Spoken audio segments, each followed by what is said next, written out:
itu. Kisah Abu Nawas kali ini tentang renungan. Iya, renungan tentang seputar buah yang bernama buah arbei melawan buah labu. Abu Nawas dikenal memiliki pemikiran cerdas dan hampir bisa dipastikan dirinya memiliki solusi atas sebuah masalah yang tengah dihadapi.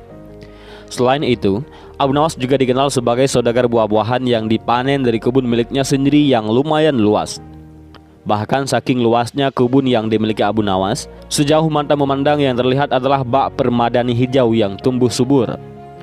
Namun pada suatu hari, Abu Nawas melakukan pengawasan, melihat-lihat kebunnya tersebut. Dirinya berjalan kaki menyisir kebunnya melewati tiap petak kebun yang ditanami berbagai macam sayur mayur dan buah-buahan segar. Abu Nawas sangat bangga dan bahagia melihat tanamannya yang tumbuh subur dan menghasilkan banyak buah yang berkualitas. Ucapan puja dan puji syukur terus-menerus terucap dari bibir Abu Nawas kepada Tuhan.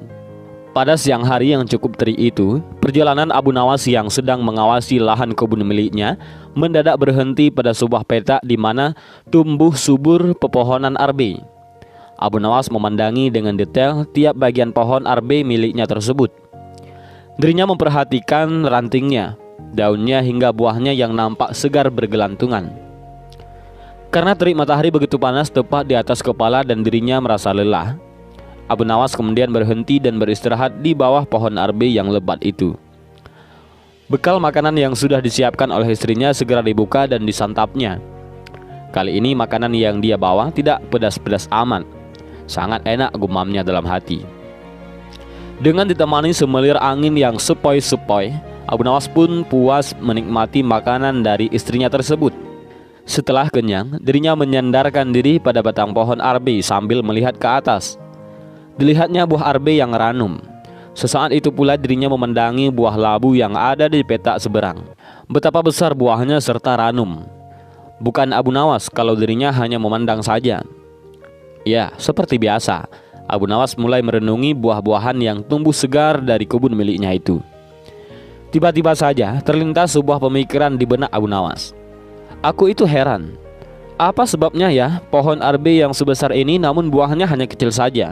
Padahal pohon labu yang merambat dan mudah patah saja bisa menghasilkan buah yang besar, ujar Abu Nawas dalam hatinya.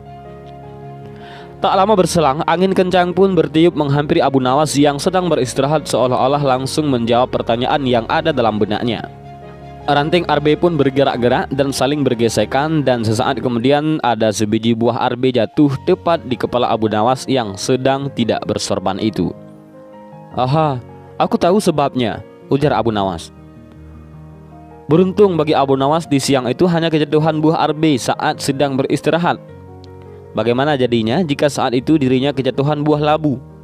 Allah Subhanahu wa Ta'ala menciptakan semua makhluknya yang ada di muka bumi ini dengan kekurangan dan kelebihan masing-masing, di mana semua itu berjalan sesuai dengan fungsinya, saling keterikatan dan saling membutuhkan. Dan inilah cerita Abu Nawas tentang buah arbei dan buah labu.